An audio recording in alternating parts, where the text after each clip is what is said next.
right, good evening, everyone. Thank you so much for coming out. I'm Lisa Linkowski. I am the operating committee member for Hamilton Township Community Supporting Education, otherwise known as HTCSE. It's wonderful to see all of you here tonight, and this is our Meet the Candidates Forum. A heartfelt thank you to our Board of Education candidates. We have Kyle Chadwick, Dr. Jason McSheene, John Muka, Chris Scales, and Dina Thornton. And we thank them for taking out time of their busy schedules to join us. Jessica Trambino is the sixth candidate that is running. However, she was unable to attend due to a scheduling conflict. These candidates are vying for 3 open spots for the election that will be taking place on November 4th. It's not easy to put yourselves out there and be in the spotlight for public service, especially for a volunteer role. And so we thank each of you for coming out, stepping up to serve our schools and our community. It's an incredibly important thing, and we need more people to do it. We ask for everyone's cooperation in maintaining a respectful environment tonight. We will not tolerate any disruptive behavior. We want to ensure a fair and constructive conversation for everyone involved. And HTCSE began over 10 years ago as a grassroots effort to give Hamilton Township families and residents a stronger voice in public education. What started with a vibrant Facebook page helped us pass a major referendum, and today we continue to serve as a trusted space for community dialogue, education advocacy, and civic engagement. Tonight marks our 8th Board of Ed candidate forum, a tradition that we are very proud to continue. We would like to thank our partnership with HTEA, the Hamilton Township Education Association, for their support and also for providing much needed chocolate and drinks over to my right. And of course, a special thanks to Michael D'Elia for recording tonight's forum. He's with HTV, and this will be shared on our Facebook page and YouTube channel before the end of the week for those that were not able to attend. A shout out to the Hamilton High West Gallery for being here tonight. They submitted 60 questions to their professor, their teacher rather, Mr. Iorio, and he went through and found 10 of the best, and we've selected some of them for this evening. So congratulations to you guys. And these questions are submitted in advance, so that's really important for everyone to know. We have a very tight deadline. We have to be out of this room by 8:45, and so we have asked the community online to submit questions for the past month, and then we put those questions together, making sure that we're asking all different ranges of things that are concernable to the citizens and the community of Hamilton Township. So to kick things off, Fran Carroll is going to walk us through your voting options for the upcoming election. Fran?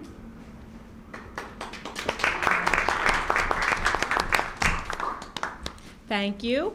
Just a reminder, the most important thing after attending this candidate forum is to remember to vote and tell everybody, your family and friends and everybody in your life, to remind them to vote, particularly for Board of Ed. Tell them don't forget about that one. There's a lot of important races, but the Board of Ed race is a nonpartisan one, and it's going to be, if you're voting by mail right now, those are, you probably already received them, and people are already putting them in the mail.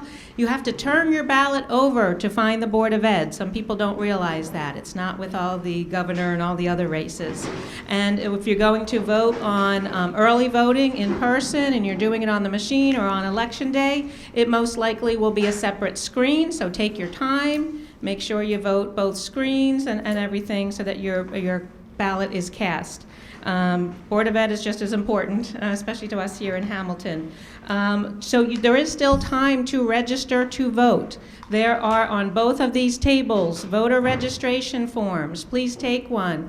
The gallery kids in the back, I don't know how old you are or your friends are, but you can register when you are 17. You must be 18 the day of by the election in order to vote, but register now, and by the next time you're 18, you'll be able to vote. And you register right now if you're 17. If you turn 18 in a couple days, you'll be able to vote on November 4th. The deadline for that is Tuesday, October 14th. And the Mercer County Clerk's Office, by the way, in Trenton, is staying open extra hours on Tuesday till 8 p.m. So if you need to rush in there at 7:45 with somebody's voter registration, it's that important, feel free to do that. If you don't get one tonight, feel free to take one for friends and neighbors and the high schools, juniors and seniors in your life. They're available here at the library, upstairs, at your post office, at the Hamilton Clerk's Office. They're available, go get them, as well as, of course, downloadable online. So that's very important. Don't forget early in-person voting. If you're not voting by mail, you want to do the early in-person voting Saturday, October 25th through Sunday, November 2nd. So it's every day of the week. There's no excuse. You'll be able to fit it into your schedule, whatever works for you. Here in Hamilton, it's at the Colonial Firehouse on 801 Cooser Road, is the most local to us polling place for early voting. But the good news is you can vote at any of the county's early voting sites. So if you happen to be in Pennington or Trenton for work or something and that's closer to you, you can go vote there. The day of, Election Day, November 4th, you're going to want to vote at your regular local polling place where you've always voted. That's going to be at the front of the sample ballot that you'll be receiving in the mail shortly. Vote by mail. We encourage you to get those back if you haven't. Don't forget if you've already received them. We have 3 drop-box locations here in Hamilton, right next door to the library here at the Golf Center, the Hamilton Municipal Building on Greenwood Avenue, and the Nottingham Firehouse over by Sayin Gardens. And you can track your ballot. So just Google New Jersey State Track My Ballot, and it's going to take you right to the New Jersey Voter Information Portal, and that's going to have all the information for you about how to track your ballot and make sure that it counts. Vote by mail is an option too. So no excuses, everyone. Vote and remind everyone about Board of Ed, okay? Back of your ballot. Thank you. Is there any chance you'll make a transcript of this? So we're going to remind everyone to shut off your cell phones, please, at this time, so that we don't have any interruptions. And before I turn things over to Rachel, I want to give a warm welcome to our candidates, which I forgot to do. So give everyone a warm welcome to our candidates.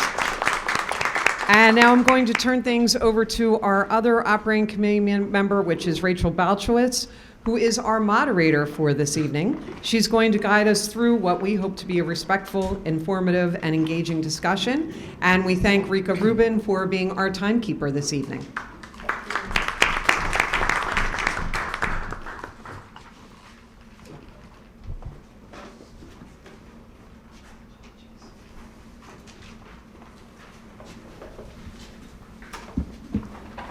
Thank you, Lisa. Good evening, everyone. I'm Rachel Balsowitz, also an operating committee member of the HTCSE. We're excited to host this forum and thank our candidates again for being here. Let's begin with a 90-second brief introduction from each of the candidates. We'll ask Mr. Chadwick to go first. Thank you very much. I did write this down because I'm not real big about talking about myself, so I wanted to get it straight in 90 seconds. Good evening. My name is Kyle Chadwick. I'm a 40-plus year resident here in Hamilton Township. I want to thank you all very much for coming out. It's great to see so many of our high school students in the back there. They're our future leaders, so it's great to see them out here. I'm a married man. I raised 2 stepdaughters in Hamilton schools. Spent my entire adult life in the electronic security industry, starting at the bottom, working my way up to running a company. Large part of those years was spent working with K-12 school districts, electronically securing those schools to make our students and staff safe. Right now, from what I've seen, our schools are not very safe for our students or staff. I know they're going to be making some changes shortly. Those changes are 20 years too late. I'm running as a concerned citizen. My kids went through the district. It was a great district. We need to go back to basics and teach our kids how to think, not what to think. We spend $290 million plus a year and have very little to show for it. With more than half that money coming in state aid, I want a district that plans to involve teachers, students, and all residents. As a school board works for everyone in Hamilton, I think we need to be more transparent with the decisions being made. We have to have a school board that is not scared to answer questions. Thank you, Mr. Chadwick. Timed that out pretty good, thank you. Okay. Dr. McSheene. So good evening, everyone. I'm Jason McSheene. So first off, I wanted to say I'm happy to stay here all night if we get to answer all 60 questions from the students. I'll do it. They might shut off the lights though, so that's probably a no. And thank you to the host for having us. This is a great event every year, and it's pretty much the only way to have face-to-face time with all the candidates and hear from us in a public way, so I appreciate that. So again, I'm Jason McSheene. I'm a father of 3. I've got 2 in elementary school in Hamilton. I'm also the husband of a high school math teacher in a neighboring district. I'm also a product of New Jersey public schools, although not in Hamilton, admittedly. But I grew up in North Jersey. And education's really been a through line of my life. So I went to Head Start as a preschooler, and that really geared me and put me on the same level as so many other students. Some students today who I've grown up with alongside in our public schools, I still meet every Thanksgiving or the day after Thanksgiving because we bonded so much in marching band and everything. And so I'm really happy tonight to talk about my answers to the questions, but also our plans for being on the school board. And this would be my 3rd term if I'm elected. So really happy to be here. Thank you for the privilege and honor.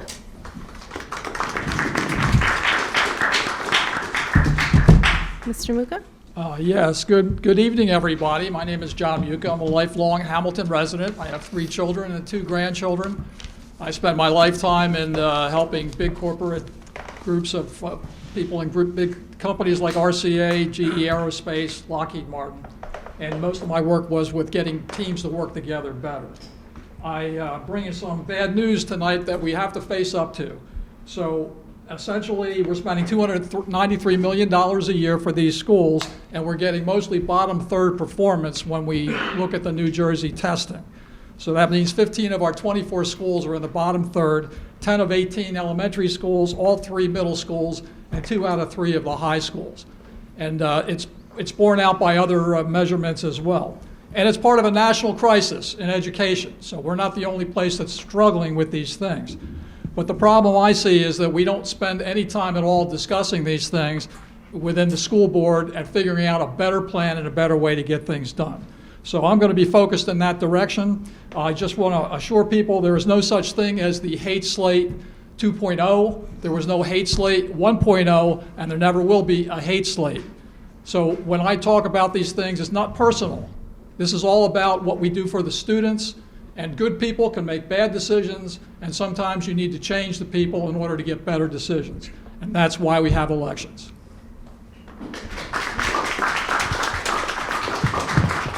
Mr. Scales?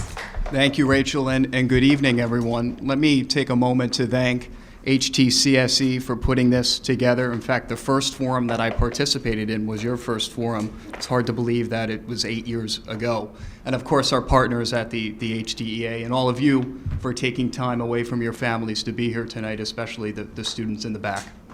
For those that I don't have the privilege of knowing, my name is Chris Scales. I'm a lifelong Hamiltonian and proud product of our public schools. In fact, my kindergarten teacher is here tonight, Mrs. Tonti.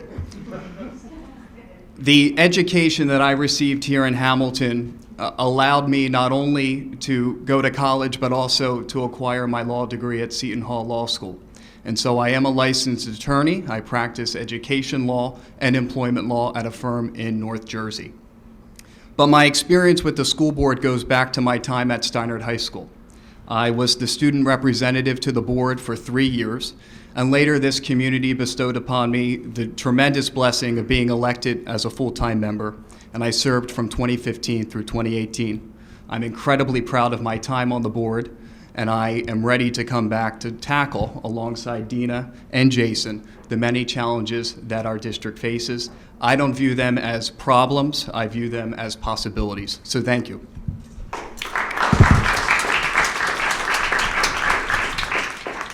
Mrs. Thornton. Good evening, everyone. I would like to thank the Hamilton Township community supporting education. You guys do such a wonderful job each year to offer us this forum to be able to come and speak to everyone. I would like to thank everyone for being here this evening, and again, especially for our students in the back. You are the next leaders. You are our future. You are the next generation. So any questions you have, please don't hesitate. Let us know. So for those of you who not know me, my name is Dina Thornton, and I am married, living in Hamilton for over 20 years. I am the proud mother of 3 amazing children, 2 who have recently graduated from Hamilton schools, 1 that will be graduating this year. My 2 oldest my 2 oldest children are attending college, and my student, I keep saying that, I'm sorry. My daughter that will be graduating this year is looking to attend college as well. I am currently on the board as well as the board president. I take pride in what we have done together as a board. We have implemented many programs and resources for our students, and we have really tried to move the district forward so that we are prepared for the future. I look forward to the opportunity, if given, to be able to continue serving my community as a board member and doing what is in the best interest of our students, their families, and our community. Thank you. Okay, we're going to move into the questions. All the questions have been submitted by community members through our Facebook page and the gallery students. They've been publicly posted and available to all of the candidates. In advance, our committee combined the duplicate submissions and selected those most relevant to the community's concerns. Unfortunately, due to time constraints, we'll only be able to cover 8 to 10 of those questions tonight. Each candidate will have 2 minutes to respond to each question. When you hear the bell, please finish your thought with a closing remark. Only one person should speak at a time to ensure everyone is heard clearly and fairly. We'll wrap up the evening with brief closing statements from each candidate around 8:30. And as a quick reminder, we expect a respectful and courteous environment throughout the forum. Anyone who interrupts or calls out from the audience will be asked to leave so we can maintain a productive conversation. As a reminder, the event is being recorded, and the video will be posted both to our Facebook page and the YouTube channel as soon as it's available. With that, we'll begin. We'll rotate who answers each question to make sure things are balanced and everyone gets the question first, and you're not always picked on, Mr. Chadwick. Thank you. They are seated alphabetically, just as a note. Okay, the first question, Mr. Chadwick. If elected, how would you support the stated mission of our public schools?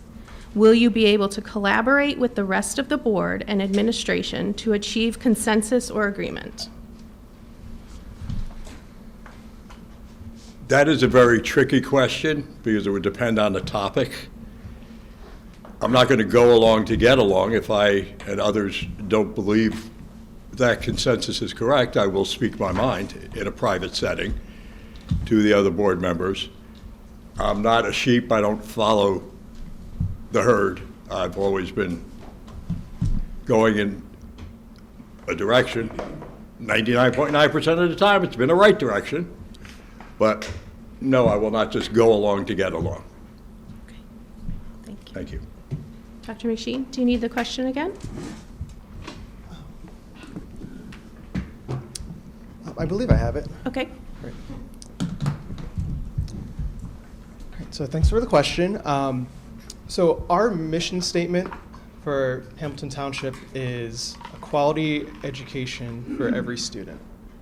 And that's why we're here, right? We are meant to support all students, everyone who walks through the door, everyone who lives in Hamilton Township, all students, all children of student age, are eligible to come to our schools, right?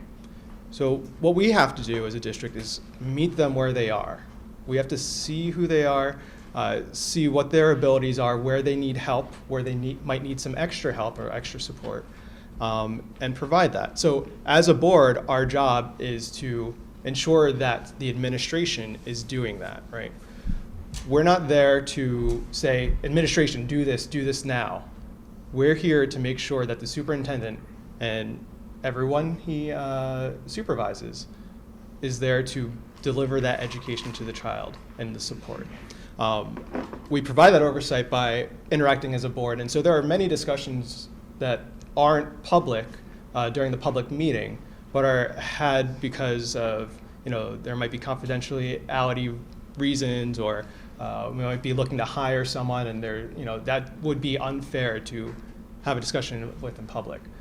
But you could be sure that there are definitely times where, I've served on the board with Dina for years now.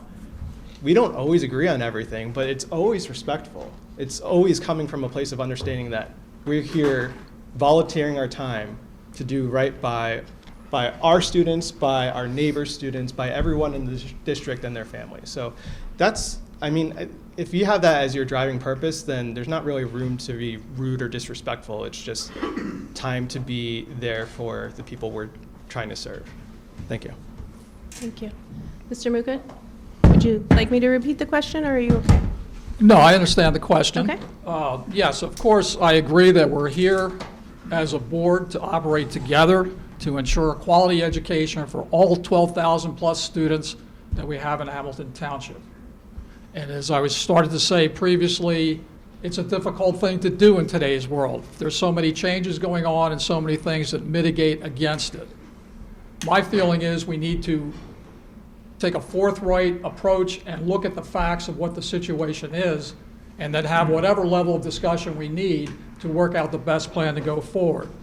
Now, back in November of last year, Mr. Scotto, who's the curriculum director, he posted this slide in a presentation that was done for the board. Now, it doesn't tell you very much because this is the exact slide that he used. What you need to do is to understand that what this boils down to is that a lot of our students are not proficient at grade level across the board. So when you put all of these things together, 62% are not proficient in English language arts, and 74% are not proficient at grade level in math. So we're clearly not serving our students to the capacity that we need to give them the opportunity to have a good life based on their education in our Hamilton schools. Now, Mr. Scotto wasn't at the board meeting. He sent a video, and that was the presentation. So right at that point, I began to see that no one on the board questioned that. I was waiting for somebody to say, well, if Mr. Scotto can't be here, then why don't we postpone this until he can appear and answer questions about this. So it went by, it looked really nice, and it was never discussed again at a school board meeting. So I think we have a fundamental problem here, and as you get into where the different grades are performing, our Grice school is a 7.46 percentile school, which means 93% of schools are doing a better job at middle school than our Grice is. Thank you. Rachel, could you kindly repeat the question? Certainly. If elected, how will you support the stated mission of our public schools? And will you be able to collaborate with the rest of the board and the administration to achieve consensus or agreement? Well, one thing I can assure you is I will never single out one particular building in public and discredit the work that the teachers and the students and the families are doing at that particular school. When I served on the board from 2015 through 2018, and I had the privilege of serving alongside Dina, and I see my former colleague Susan Lombardo here tonight, I established, and as did those two, a reputation for, one, doing what I always felt was right for kids, teachers, families, even if that meant being on the losing side of a vote. At the end of the day, you need 5 votes to get anything done. And there were many instances where I was alone, and that was fine. I never took it personally. I never got into a tit for tat with my colleagues. We had frank discussions behind the scene, but we all had a mutual understanding with one another that the board meeting is not a reality TV show. It's a serious meeting that affects not only the children of this township, but also the taxpayers. And so if you're looking for a candidate that is going to turn the board meetings into a Bravo reality TV show, unfortunately, I'm not your candidate. But if you are looking for someone who is experienced, who always offers solutions to problems, because I'm a firm believer that if you disagree with something, you better have a solution in your back pocket to present as an alternative. And at the end of the day, I'm a problem solver. And so all of those things guide the stated mission that Jason highlighted: quality education for every, and I'll emphasize that again, every student, regardless of which school they're in, regardless of their background. And I'm committed to ensuring that they have a successful foundation so they can go on to be productive members of society. Thank you. Thank you. Mrs. So, Thornton. as Jason and Chris both stated, Ms. Thornton, can you move yes, a little closer? I'm very sorry. Feeling very short tonight, so I apologize. So, as Jason and Chris both stated, a public education mission, a quality education for every student. That is our responsibility as a board. That's our responsibility as a community. And the way that you achieve those goals is by working together. That is the key. You must work together. We're not always going to agree on everything. There are many times where we do not agree on everything, but we have discussions, respectful discussions. We agree to disagree, and we respect everyone's opposite or different opinions. That is part of working together to create the solutions to any issues or challenges that we have. And that is the key to a board working together for what's in the best interest of our students, our community, and our staff. And that's what we need to do. And that is what I am committed to continue doing if I have the opportunity to continue serving on the Board of Education. Thank you. We'll move on to the second question and start with Dr. McSheene. Why do you think our district schools are underperforming relative to the rest of the state? And what would you do differently as a board member to change that?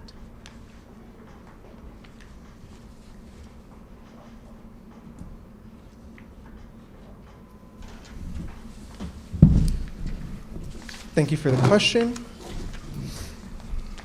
So why do I think we're underperforming? First, I want to acknowledge that there are certainly challenges in our district, right? No district in the whole state is perfect. There are differences among all districts for many reasons. I am proud of the progress that our district's made since I've been paying attention for the last 8 years or so. I think it's been very noticeable. There are challenges, right? And I think some of the challenges go back to comparing our district versus other districts directly. You can't compare Hamilton to other towns. Hamilton is so unique in so many different ways. So you really want to make sure that you're doing like for like and tracking progress. So when we hear Hamilton schools aren't doing well, a lot of times we're talking about standardized tests, right? A standardized test score for math and reading English literacy. My goal would be to be able to track a student's progress. So have a benchmark for that student and see how well they're doing over the years to see the progress. Because looking at third grade, like a third grade standardized test in 2020 versus a third grade standardized test in 2022, those aren't the same students. They've had different challenges. They've had different learnings and different opportunities. So my goal is to support numerous programs that we've been helping the administration implement, including multi-tiered student services and tutoring programs that help meet the students where they are and get them to do a little bit better. And I think that's the way to do it. There's not a whole-scale rebuilding the whole district. We have the students in the classrooms now. they're not going to do better tomorrow by magic. They're going to do better over time with our help. Thank you. Thank you. Mr. Muka?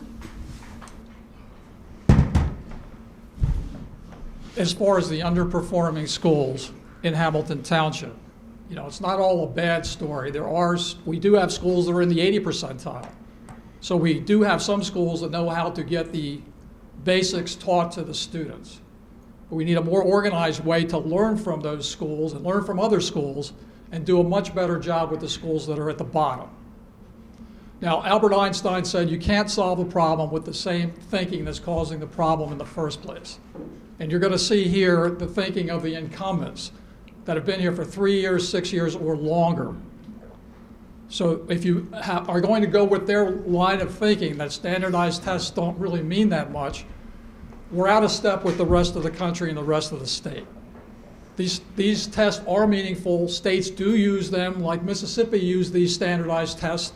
They completely revamped the way they teach reading in Mississippi schools. And they've gone from being near the bottom in performance to being one of the top states in the union in terms of teaching kids how to read. But they paid attention to those scores and they took action to do something about it. Now, the first thing that we ought to do is to have Mr. Scotto come to a board meeting every quarter and report on the internal statistics that he has. We have a lot of other ways of knowing besides the yearly standardized test. And one way is if you have a student that's in the 4th grade, have them read something to you that a 4th grader should be able to read. You don't have to wait for the standardized test to know there's a problem. And I'm sorry, but it's a factor that when you go to get a job or you go to get into college, those standardized tests are going to mean something. And when you go to a job interview, you have about 30 minutes to make a good impression and show that you have the skills. So you have to have your best day then, and you have to be prepared. And we can do a better job, but we need 3 new people on this board to get new thinking in place to take care of these problems. So a few things. First and foremost, I think the measurement of the district's success is much more than just how one student performs one day out of the year for a couple hours. The reality is attendance is up in Hamilton schools. The number of HIB incidents is down, and students are genuinely excited to go to school and learn. So if I were to want to assess how a student is doing, I'm not going to look at that standardized test. I'm going to talk to their teacher, because it's the teacher who spends 180 days of the year with them for several hours a week. And if I want to know if that student's progressing from the first day of school until the very last, that's the best person to go to. With respect to the standardized test itself, clearly there's issues with it. The state is launching a new version of the standardized test next year that is going to be more proficiency-based as opposed to standardized. And it's also going to be significantly shorter, from my understanding, than the 3-hour-plus tests that we administer now. How do we get scores up? Well, the reality is our students unfortunately had to learn in a digital environment during the COVID-19 pandemic. And nationwide, we're seeing that students have not yet caught up. I looked at some statistics today. In reading, students need about 4.8 months or so to catch up. In math, 4.4 months. So the district is trying to do 2 things. One, it's trying to play catch up on that learning gap that was lost, while maintaining its integrity to the standards that we have to adhere to for graduation requirements. I think that the district recognizes the scores need to be better, and they're investing a lot of resources into getting those numbers up. And I think you'll hear some news that will surprise you.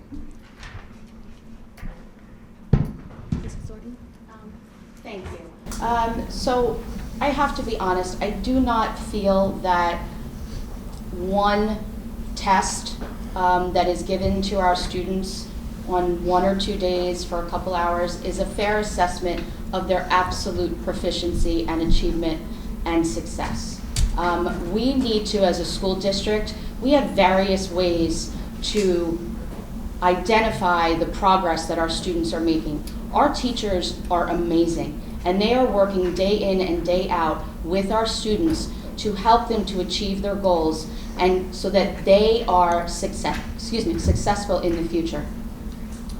We as a district have implemented so many different programs to address the academic gap that Chris was speaking of. We all know it hasn't been an easy couple years after the pandemic, and there is an academic gap that we do need to address.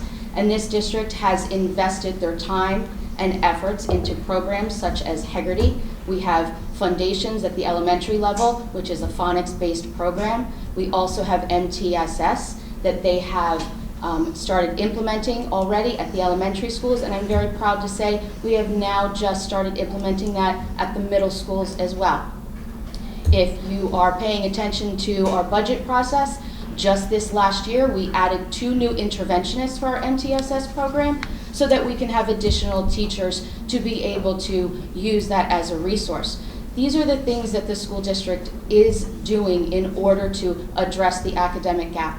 But again, we need to make sure that we're looking at the whole child, not just one test in a day, the whole child, their achievements, their progress, and we need to look at that together to make sure that we implement all of the programs that are needed for their success.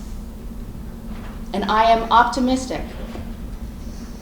in seeing the growth and the success that they have made. Mr. Chadwick?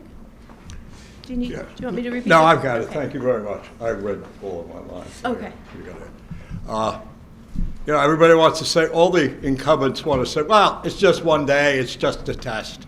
Well, it's just one day in Robbinsville, West Windsor, and North Bergen for that matter. We're still in the basement. They had COVID all over New Jersey, so let's put that one on the shelf too. All I'm hearing is excuses. We have 2 schools doing very well.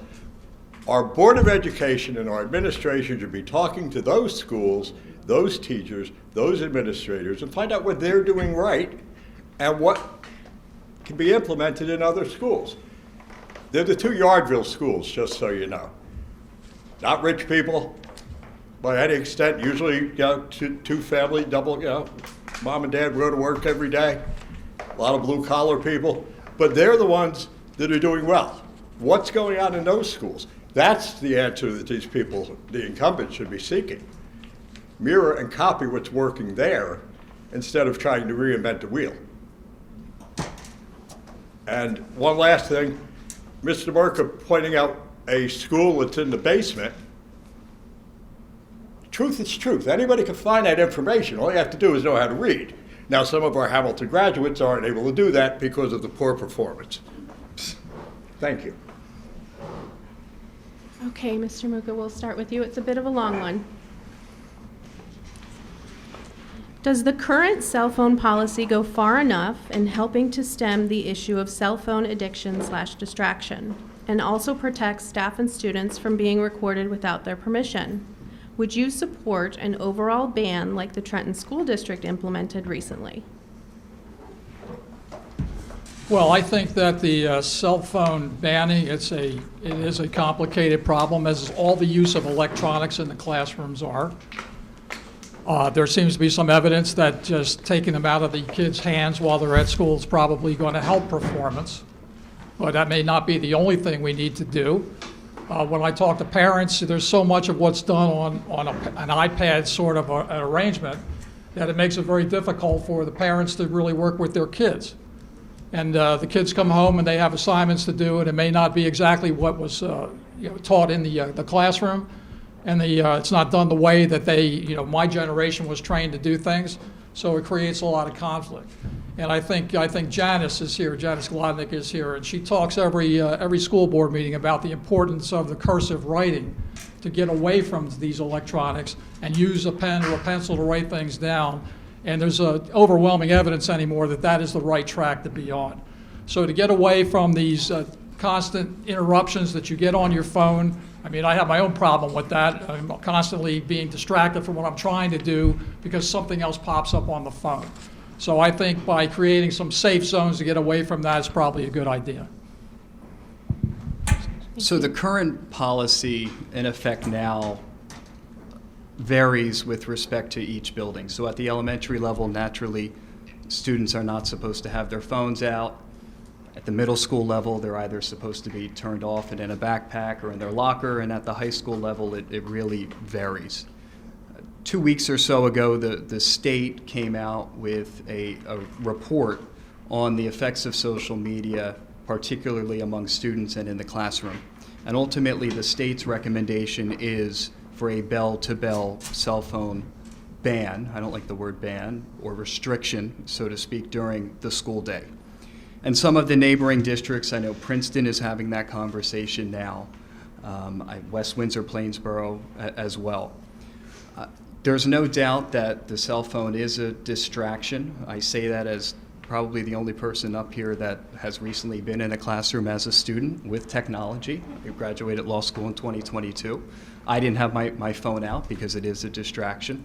And I think if we were to pursue something like a bell-to-bell ban, first of all, we need buy-in from the teachers and the parents, but I think we would have to do it gradually. Let's try a pilot program at say, the high school level with one particular grade and see how that goes.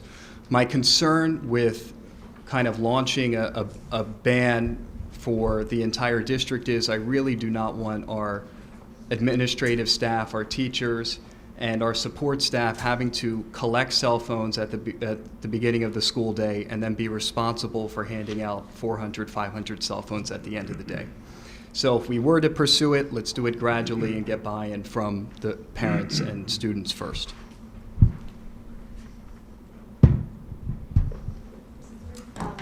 So I have to be completely honest with you. I don't particularly like cell phones. I'm going to be 100% honest. I'm lucky if I even know how to use mine. But if you look around this room tonight, you will see everyone with their cell phones. Majority of everyone has their cell phones out. I do think that it is a distraction within our schools. I do think that we do have a policy, as Chris stated, and it is a policy that does say that they're technically not supposed to be out during the school day. And I have to be, again, honest. I do think that it's a conversation that needs to be had as we move forward, because we're in school, students are in school to learn. I think it's a conversation to have with our students. I think it's a conversation to have with our teachers, our administrators, and our community. I think it's something that we all need to have input in to decide how we're going to move forward and how we're going to, if we decide to remove the cell phones from schools, how we're going to implement that. But I think that's a larger conversation to have, and I think everybody should have the opportunity to have input in that. Thank you. Mr. Chadwick? Thank you. I'm from the technology phase when it was a number 3 pencil. That's what we had as technology when I was in school. Children have hard enough time focusing on reading, writing, and arithmetic. You give them a cell phone, it's going to vibrate in their pocket with one of their friends sending them a text message. That's going to disrupt that concentration, and they're going to go off on whatever wild goose chase that is leading them. I do believe we need to take away some of the electronics, and I'm not saying rip them out of their hands, just politely remind them that they're not to be seen. And if they continue to do it, then you might have to find some form of retribution for it. But we got to get kids back to thinking, using a pen and paper, and writing down things instead of staring at a screen all day. Because one of these days the internet's going to crash, and they're not going to be able to function without it. Thank you.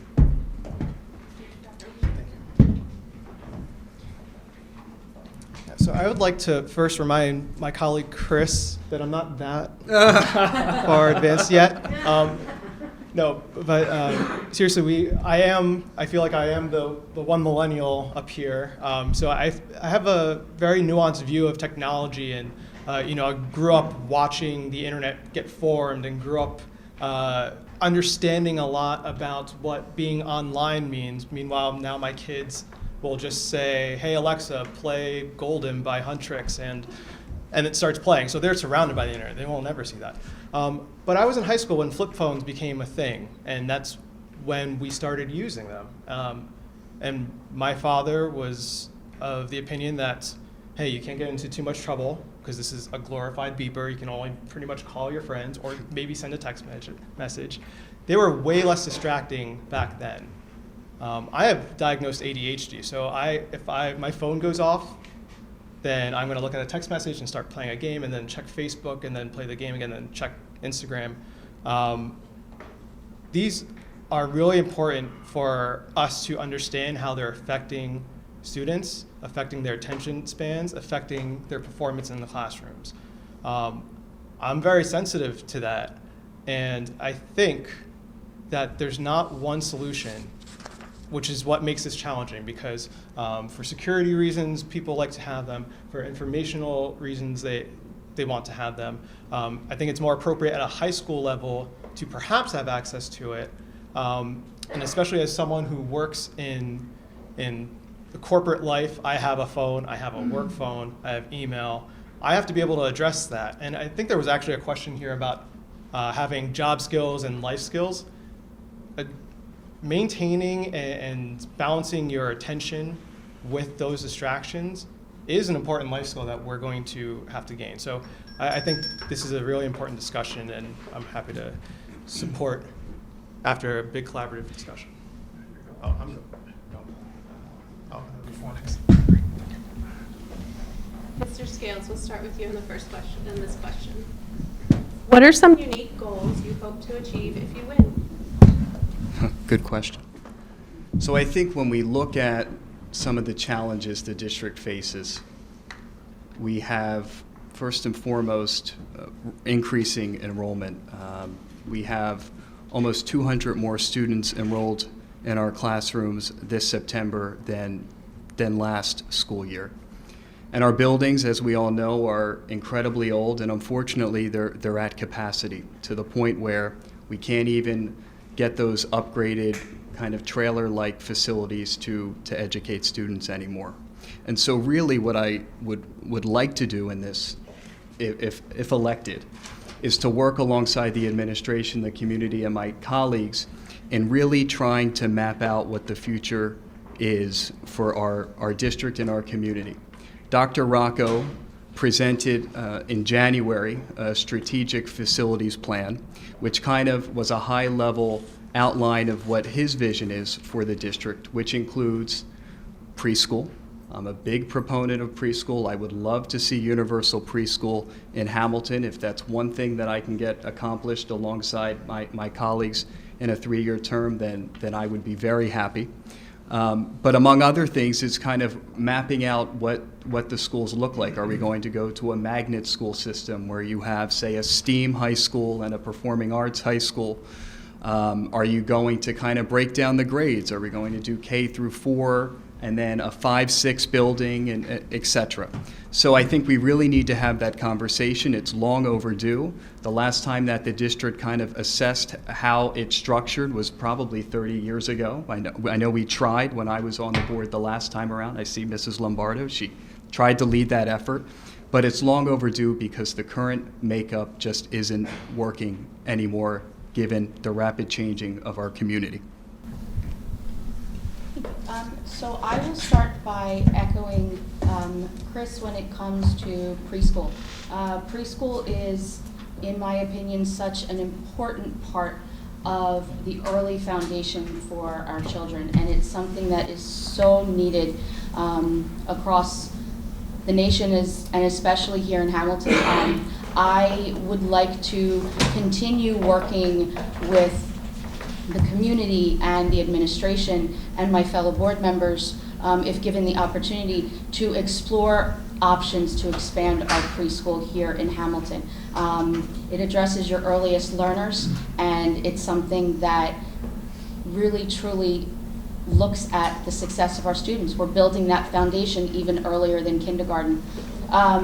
Another goal, for those of you that know me, know that I have always been an advocate for additional resources for our students, especially our students that are struggling.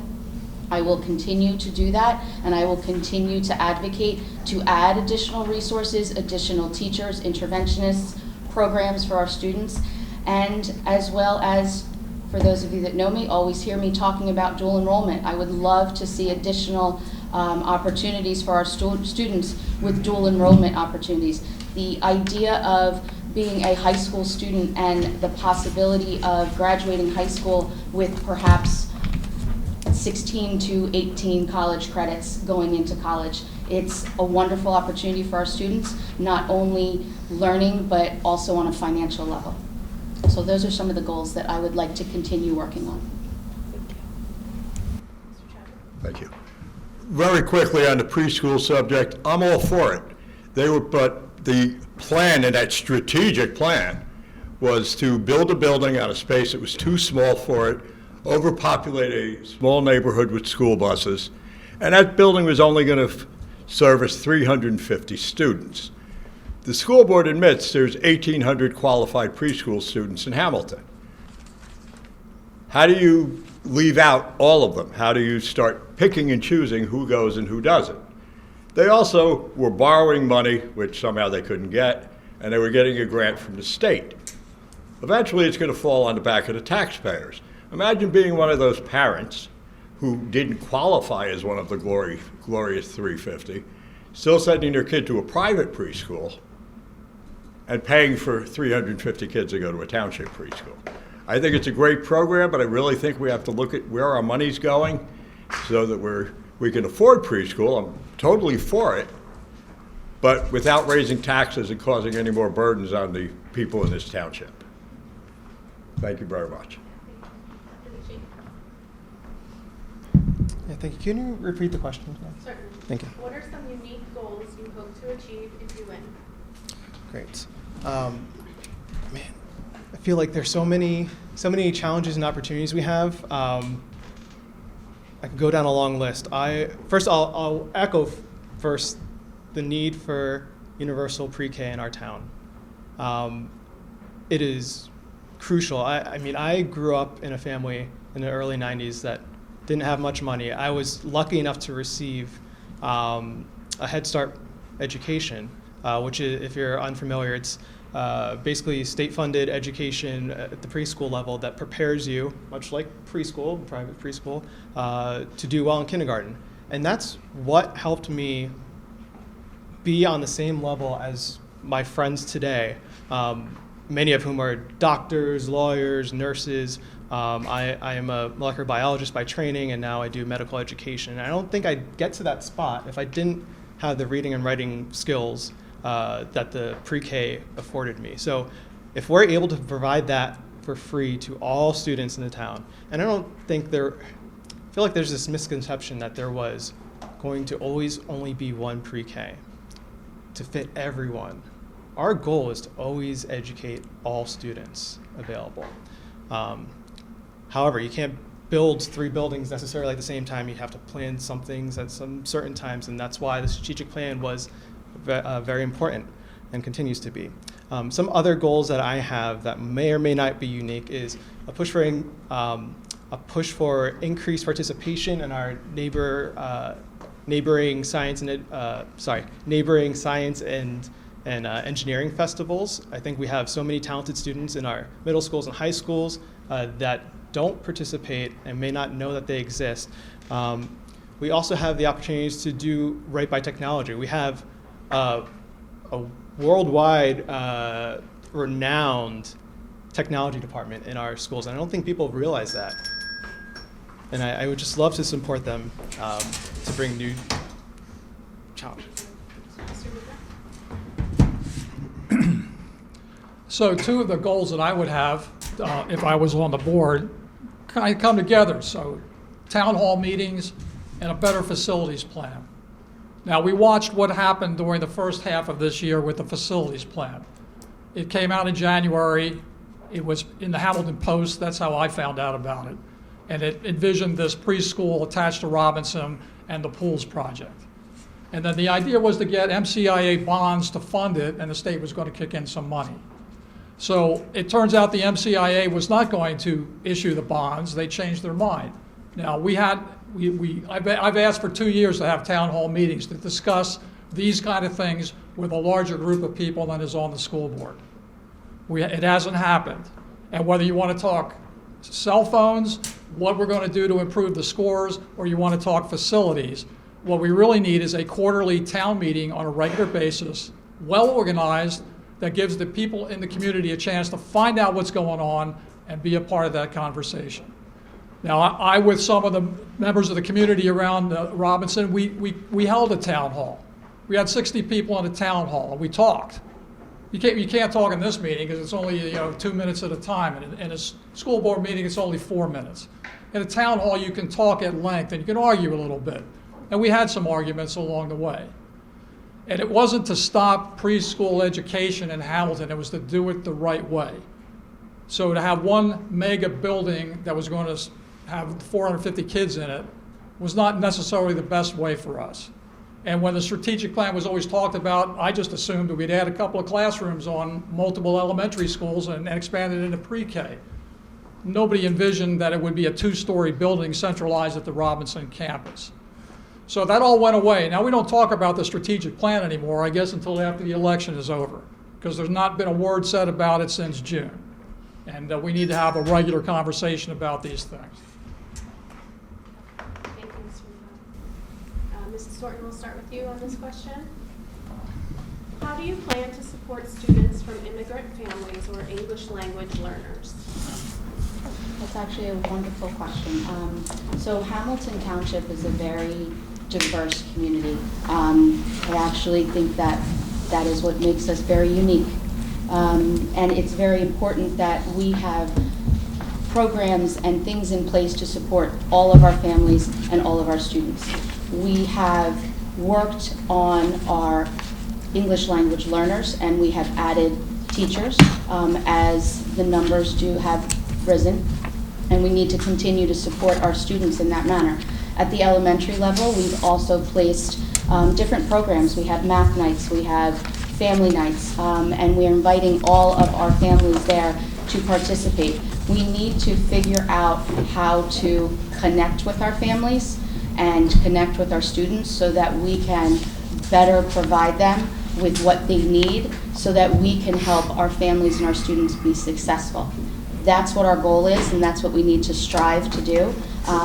We've also implemented programs. We have different translators. We have messages and communications that go out in different languages. That's also very important because, again, we need to identify and realize that Hamilton Township School District is very diverse, and we need to be able to have something that everyone feels welcome. Thank you. Thank you. Mr. Chadwick? This issue, thank you very much, this issue has become a major issue in Hamilton. How to address it? I'm not 100% sure, but I think we have to do some fact-finding. From what I understand right now, many of these children who are having trouble with the English language are put in the mainstream classrooms, forcing our teachers to concentrate on those students, taking away from the regular students. Some sort of, excuse the term, special education, but maybe those kids should be moved into a class with other kids at their level, at their rate of absorption of knowledge and absorption of English, so that we're not slowing down everyone for 1 or 2 kids per classroom. Is that the cure? Again, I'm not sure, but it's definitely something we need to talk to the teachers more than anyone, and these decisions shouldn't be made without consulting with every one of our teachers. Because nobody knows on Park Avenue or when they build the new palace up the road what's right for our students better than our teachers. Including our teachers in plans is most important because they are the ones who are with our kids 180 days a year. And they're the ones who are burning out and leaving teaching, or at least leaving teaching in Hamilton to go elsewhere. Thank you.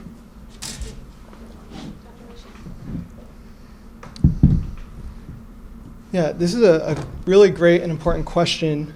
If I'm not mistaken, you asked about immigrant families or English language learners, right? Correct. And or. Okay. So I think those can be two overlapping but not necessarily overlapping things. I'll say from my experience, I grew up in an apartment complex and my friends were all like first generation Korean, Indian, or Korean American, Indian American, Jamaican American. It was fantastic. I had the best time. And many of them were first generation, so they were born and learning English, but some were immigrants and had to, learn English. Just that's how it is in our area, right?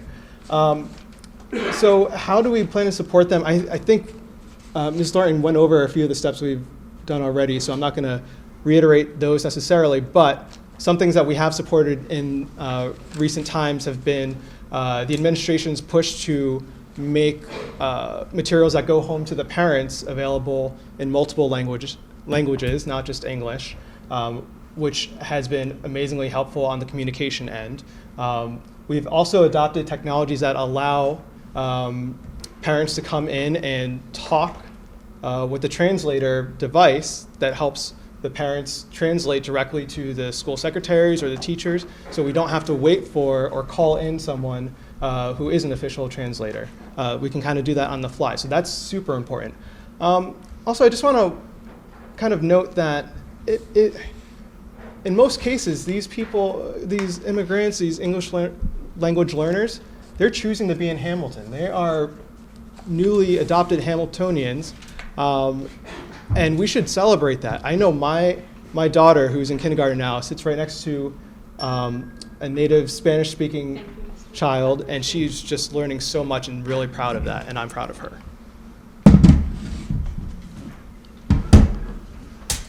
I think we have a responsibility, all 12,000 plus of our students in Hamilton, and there are different categories: special needs, English language learners, economically disadvantaged.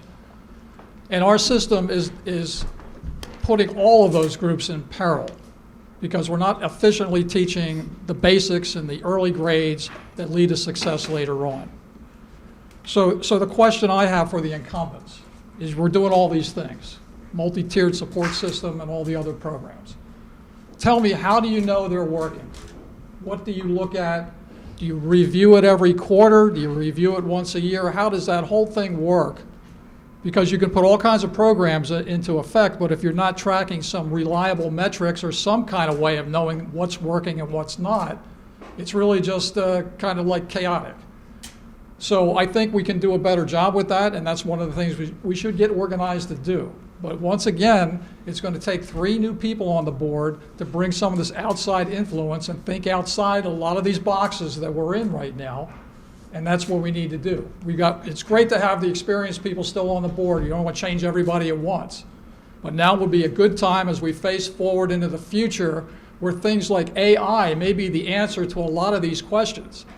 So some of these special schools, the Alpha School in Austin and different places, they have AI tutors that are so well tuned that they can teach in 2 hours what it takes a 6-hour day to learn and do it twice as fast.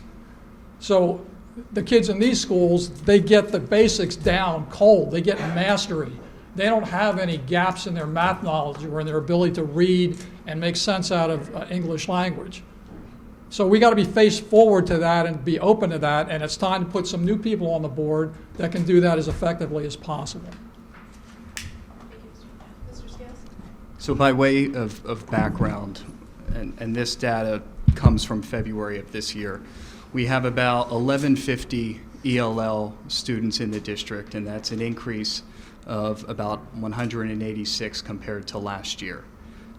And I don't believe, as was suggested, that segregating ELL students to, quote, cure the problem is the answer, and I certainly don't think replacing teachers with computers is either.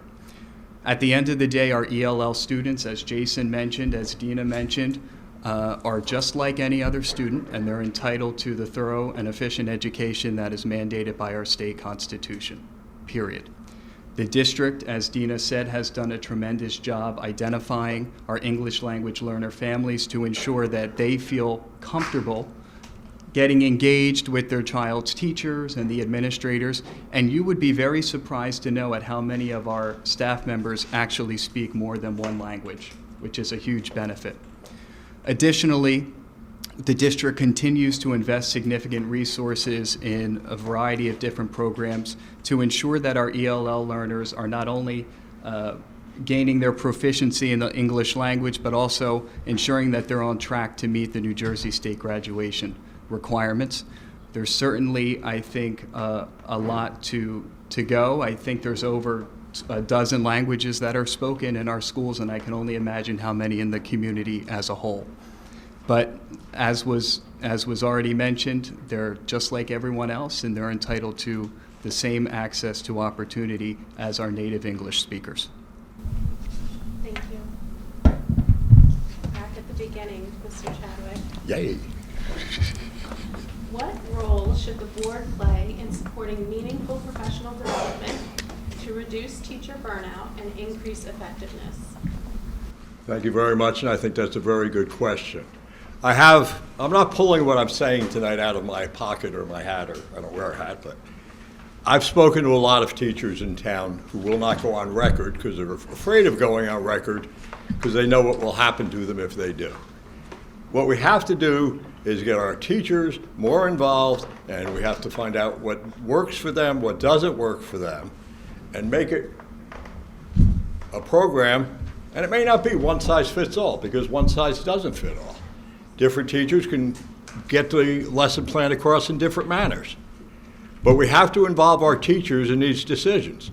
This should not be left to a bunch of administrators sitting in an office somewhere, but we have to get teacher feedback, and we have to find a way to get teacher feedback without putting a name and a face to that teacher feedback. Because if it's negative, they won't say a darn thing because they're afraid of losing their jobs. So very simply, communicating somehow with the staff in the schools to find out what works and what doesn't work is the best way to do it. And again, we have 2 schools that are doing very well. We should find out what they're doing right and try to copy as much of that as possible. But if we don't work with our teachers, we're not going to make it better. And which is why we have burnout, we have teachers. I spoke to 4 teachers in the past month who are waiting to hear from other school districts because they've had it here. And they're senior teachers. That's a big loss for us. Thank you very much. Great, thank you. I'll just repeat the question because I have it here. What role should the board play in supporting meaningful professional development to reduce teacher burnout and increase effectiveness? Again, this is also very important to me. My wife is a high school teacher, so I hear about it a lot. It's a reality. Teachers are very busy. They give their heart and soul to their students and to their schools. So we need to do our best to support them in every way we can. As a board member, it's important to remember our role legally is to provide essentially oversight and approve policies and essentially give feedback to the superintendent. So one key thing and something I'm proud of has been being the board liaison to the District Community Relations Committee, which is a feedback committee made of stakeholders such as teachers, students, if they would like to join, and parents and community members. So we do hear feedback on challenges that they might be running into the building. We ensure that this is not going to come back to them in a particular way, but the goal is to understand what they're experiencing. And it's really important for me as a board member because that helps give me perspectives, right? So that's just one mechanism by which I think a board member is perfectly positioned to help the district and the administration proceed. I've personally received messages from teachers who did worry about things like retribution, and I don't think that should not be the norm, that should not be the standard, but there are established routes by which the teacher should be talking with their principal, talking with their supervisors, and going through a chain just to make sure. And if that fails, I am so happy to bring back that feedback to the administration to improve that situation. Thank you. It's a very important question. It's a good question to ask. I don't know what goes on in Hamilton schools to any great degree. I don't have access to that. I don't have kids in the school. But I do notice when you look on YouTube that there are teachers all over the country that are quitting and are moving on, trying to get out of teaching. And some, they went all through teacher college and they get through their first month and they quit. So it's the same problem everywhere. And a big problem that goes with that is disrespect and discipline issues that happen in the classrooms. Now, I've been at multiple school board meetings, as everybody up here knows, and I've seen members of the community ask about the HIB report to see the numbers of the incidents being reported and see what the trends are. And meeting after meeting, that comes up. And it's like so much in the school board meetings, questions, no answers. The policy is we don't answer questions in school board meetings. Well, let me introduce you to the idea that we don't answer questions outside of school board meetings either, unless there's some positive message that's going to come out of it. So we need to change that. And Dina Thornton is the board president, and she can run the meetings the way she decides to. So yes, there is a no questions answered here policy, but that has been waived on occasion. I've seen Dina do that. And yet, sometimes when it's most important to get an answer, we have to strictly rule that you can't even ask and expect to get a question answered. And again, it doesn't get answered outside the meeting either, unless it's going to be some kind of a good news story. Responses don't count as answers to questions. Now, I try to push for three basic things in terms of the schools. One is local neighborhood elementary schools. The second is home rule. So Hamilton Township rules over its own schools. We're a home rule state in New Jersey. And the third thing is informed consent. And I just had a communication from Dr. Rocco saying that's a medical term. It doesn't apply to schools. And I had to remind him that we govern by means of consent of the governed. Before I actually answer the question you posed, just for the record, at the July board meeting, Dr. Altobello, our Director of Administration, went through a lengthy presentation on the HIB numbers, covering the reporting period from September 1st to December 31st of last year. He'll be presenting on the second half of the school year at another public meeting.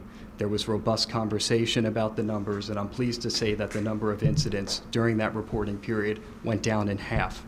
Concerning professional development, the district continues to invest a significant amount of resources, both in time and money, in robust professional development offerings.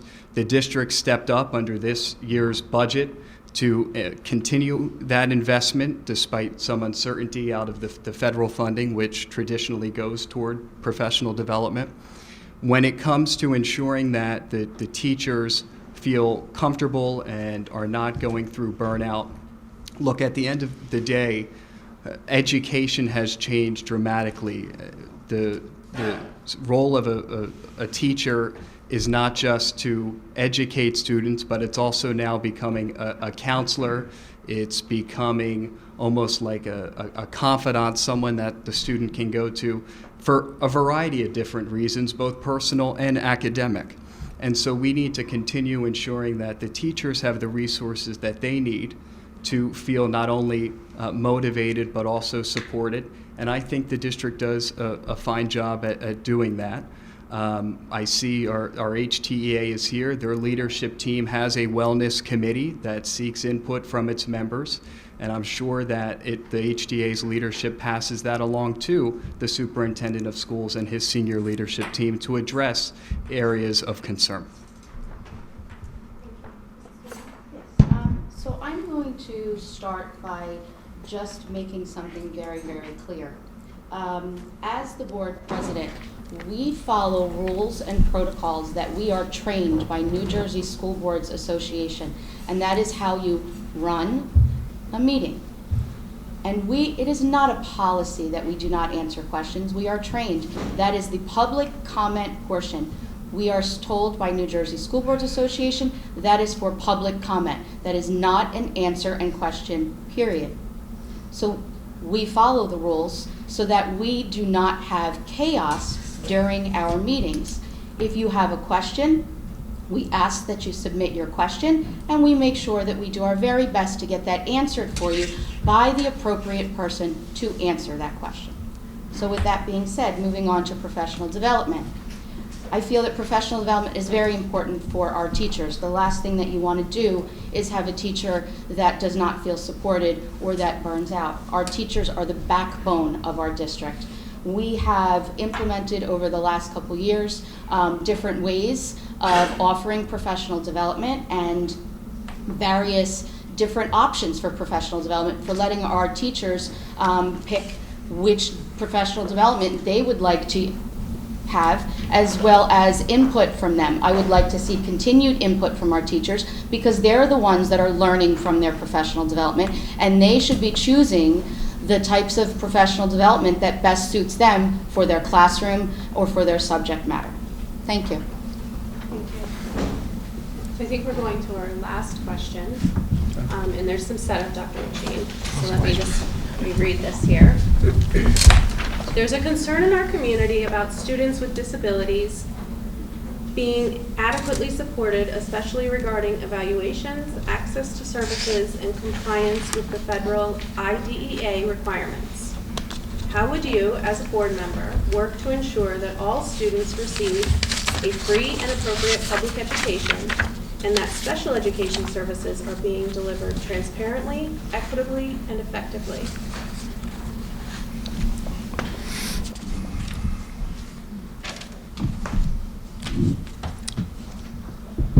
And again, another great and important question. I'll say first that I think it's a challenge unless you have a student who may or may not need special student services, of understanding what the struggles are directly.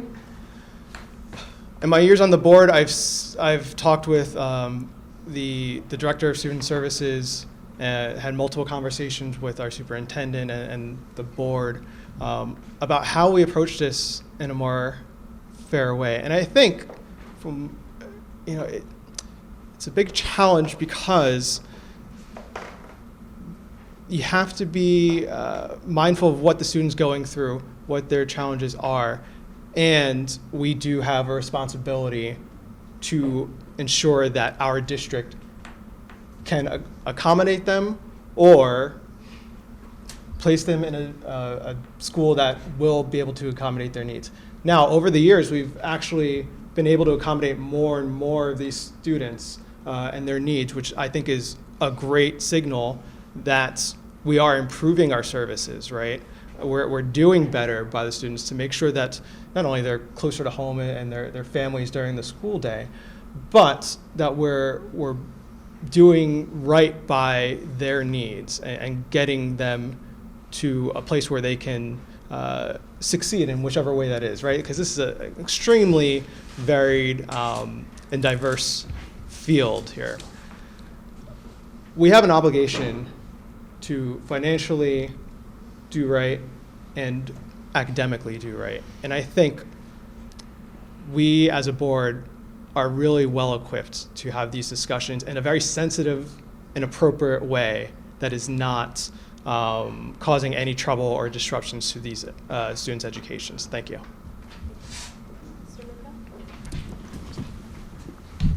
You know, as I go around the township, I do hear from time to time complaints from parents that are not getting the effective help that they need. Now, there's 12,000 students, so it's hard to judge. Is that a lot, what I'm hearing, or is it just a few cases that need to, that kind of slip through the cracks?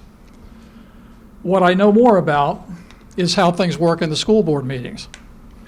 Now, at that meeting that I was just mentioning, one that comes to mind is one of the most recent ones, where I simply asked the question, is the strategic facilities plan still the plan? And what is going to happen after we get done filling the pools, the 2 pools that are being demolished right now, which was an agenda item for $1.7 million that the board voted 8-0 to approve. But before they approved that, there was a chance for discussion and a chance for the board to ask questions about it. And during my 4 minutes, and I was the only one up there to speak out of the 20 minutes, during my time, I simply asked Ms. Thornton to get an answer to that question in the here and now, in the meeting, as it was actually happening. I think she could have easily looked over at Richard Kanka and said, just answer the question. But we couldn't answer that question. So I turned to the board members with the rest of my time, and I said to them, this is $1.7 million. Is it still a $14 million project altogether? Because once the pools are demolished, you can't just walk away from the project. You have to do the rest of it. So the reality is you're voting on a $14 million project tonight. And I just said to them, you can ask questions in this meeting. So out of the 8 members that were present, went around, no questions, no questions, no questions, no questions, 8-0, it's approved. And that's just typical of what happens in a school board meeting. Now, are we going to listen to the New Jersey State Board Association tell us how to run our schools and how to run our school board meetings when it doesn't make sense? No, we should step up for Hamilton and have some new people here that can do that. So, thank you, Rachel. Before I, again, answer the actual question that was asked, with respect to the monthly school board meetings, by law, the meeting notice is posted 48 hours in advance, and along with that notice is a copy of the agenda that every single member of the public has access to. And on that agenda, you can actually view the attachments that accompany each motion being voted on. That particular question about the pools, you could have looked at the attachment. It had all of the information there under that agenda item, John. Now, concerning special... That's not true, Christopher. It is, John, you know that. And the facilities plan, I know you weren't at the January 2025 meeting, but the pools were covered under that presentation. Concerning special education continues to be one of the biggest challenges, I think, not just in Hamilton, but any school district across our state. I can tell you from my time as a student representative, 2011 to 2014, and my time as a board member, we've made considerable progress in the area of special education.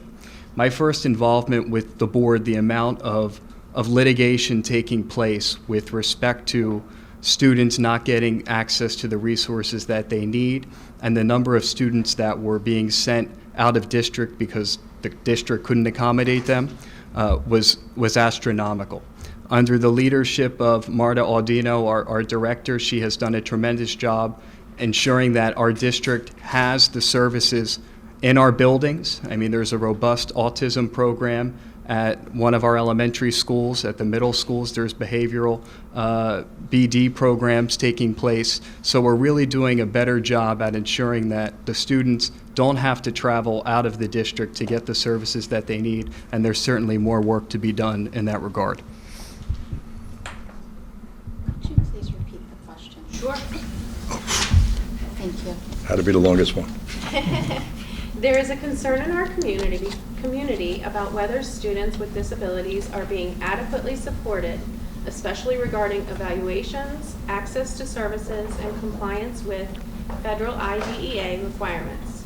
How would you, as a board member, work to ensure that all students receive a free and appropriate public education, and that special education services are being delivered transparently, equitably, and effectively? Thank you very much.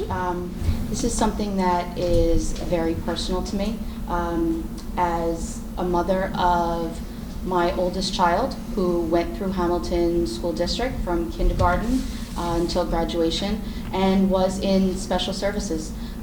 She had an IEP from first grade all the way up until she graduated, and I am proud to say she is a success and she has done wonderful because of the amazing efforts of her teachers throughout the years, and I am extremely grateful for the education that she received. Was it always easy? No, it wasn't. As parents, we advocate for our children, and we want to make sure that they have the best services provided to them. Sometimes that's difficult when we don't always agree, perhaps with administration or the school district.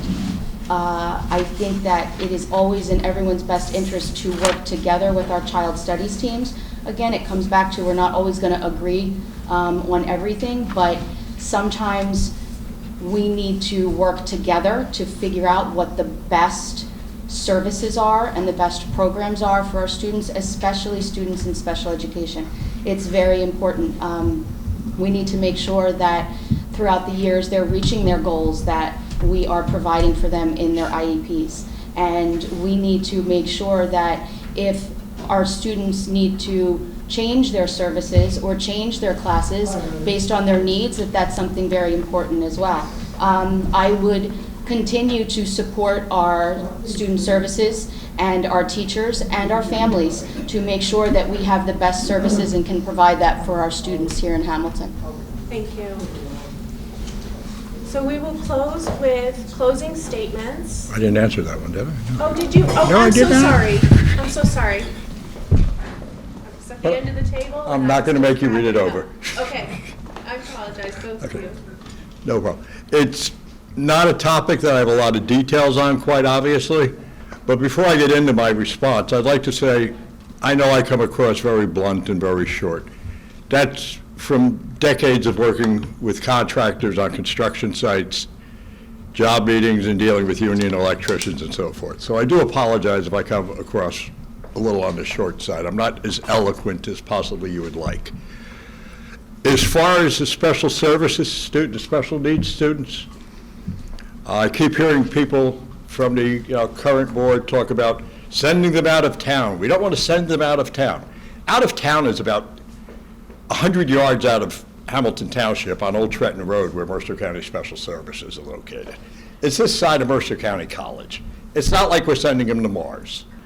And if they've got the programs, and I know it costs more to educate a student there than it does here, but it also helps the student because they have a building that's full of professionals focused on those students.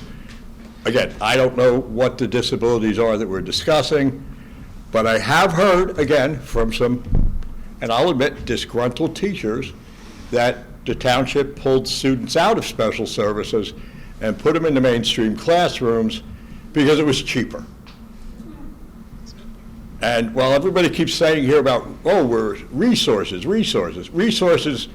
are coming out of all your pockets, whether it's your local taxes or, oh, we're going to get money from the state. Well, guess what? The state doesn't have a separate source of income. That's all our pockets.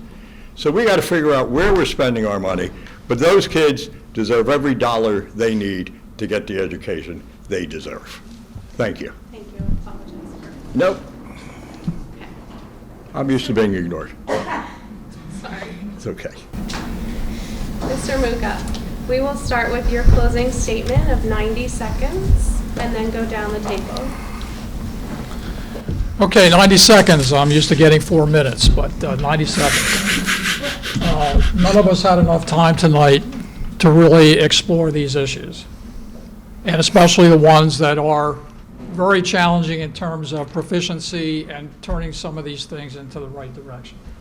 I would encourage you to visit Responsible Hamilton YouTube channel, where for the past 6 months I've been posting in-depth information about all of these topics, including segments of school board meetings and showing what's going on and asking the questions.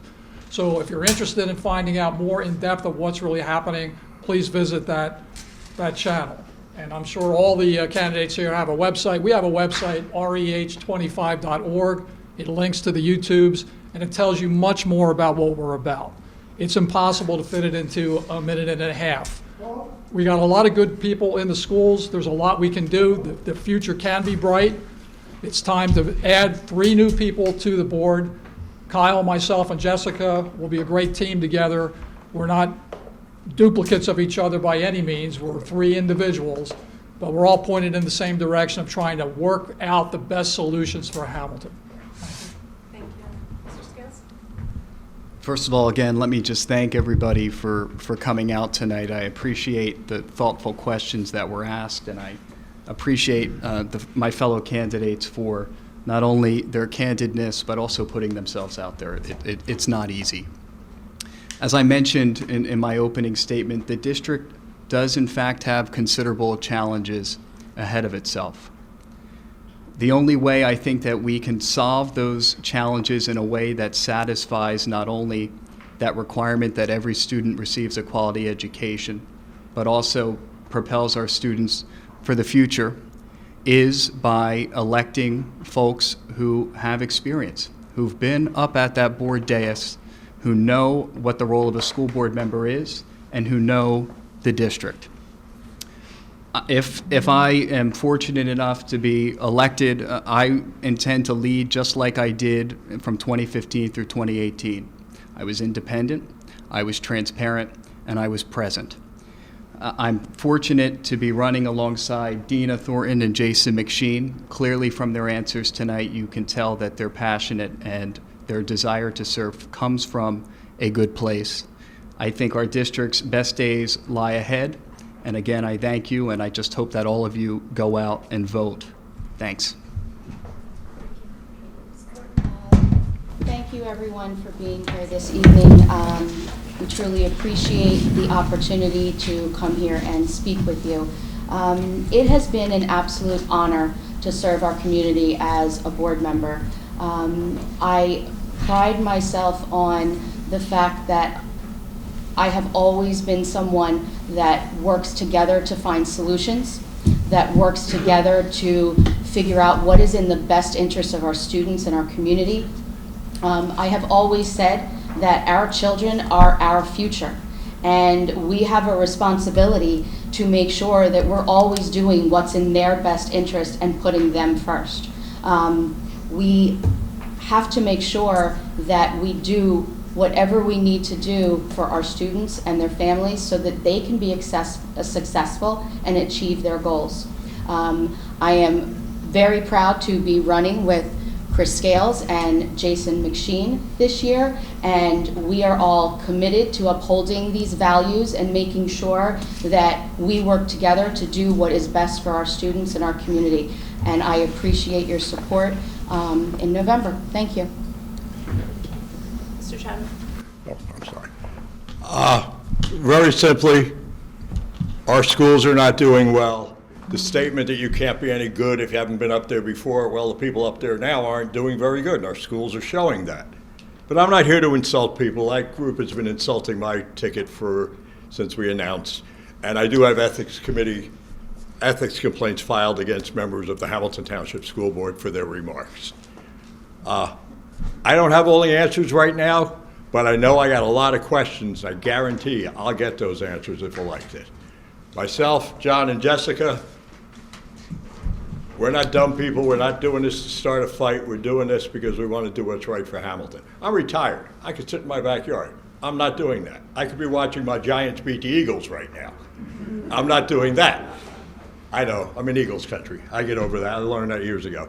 But I want to help our students and our staff progress. And if anyone has any questions after the meeting, I'll be in the parking lot, I'll be in the hallway, I'll stand here, whatever you want, I'll gladly answer any questions. Thank you very much. I appreciate your group and what you did and put this together.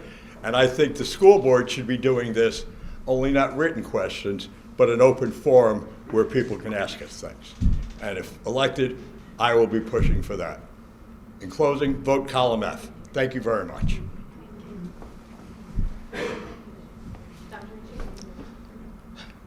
So thank you all for coming out tonight. I know there are way more fun things to do on a Thursday night. I don't know. I'm not sure about that actually, but I am glad that Giants are beating the Eagles. I would say go Giants too. So we have that in common. Whoa. I know. Oh, that's right. Sorry, team. You're from North Jersey, that's right. But So am I. But to be a little more serious for a second. Are we okay? Sorry. Yeah. Okay. Sorry. Just to get a little more serious, well, half serious for a second, I'm going to tell you all like a secret I haven't told anyone actually. Ever since my very first board meeting, I've worn Spider-Man socks. I love Spider-Man. I'm a big nerd. I'm wearing them tonight actually here. Damn, he is. See? Because not only is Peter Parker a great character, but do you know the quote? Who knows the quote from him, from Spider-Man? With great power comes great responsibility. And I think about that every single time I go through the agenda, every single time I'm emailing our superintendent, talking with our board, talking with our students. It's real. Like, we have a real impact on students in the room tonight. Thank you for staying here and coming out. To the parents, to everyone. It's tremendously real. And I know we have debates and we have important discussions about numbers and decisions to make, but we're serious here. President Thornton has done an amazing job in her tenure as a president, and I have seen these meetings go well, sometimes be challenged, but always strive to be as respectful as they can be. And so that's why I'm just very proud to be running with Dina Thornton and Chris Scales, and hope that you'll be able to go to the polls on November 4th and vote. Thank you. Thank you. Just a closing comment from Lisa. All right, a round of applause for Rachel. Round of applause to our candidates. This is not easy to sit here and come up like this. We are running really late, and Michael, I don't know how long it takes you to put all this equipment away, but we'll be speedy fast. I would ask that the gallery students go over to that section, and I want to get your picture with the candidates. So before you swarm the candidates, I do want to get a picture. And also thank you to the existing school board members that are in attendance tonight, as well as our past president as well. So thank you very much, everyone, and have a wonderful evening.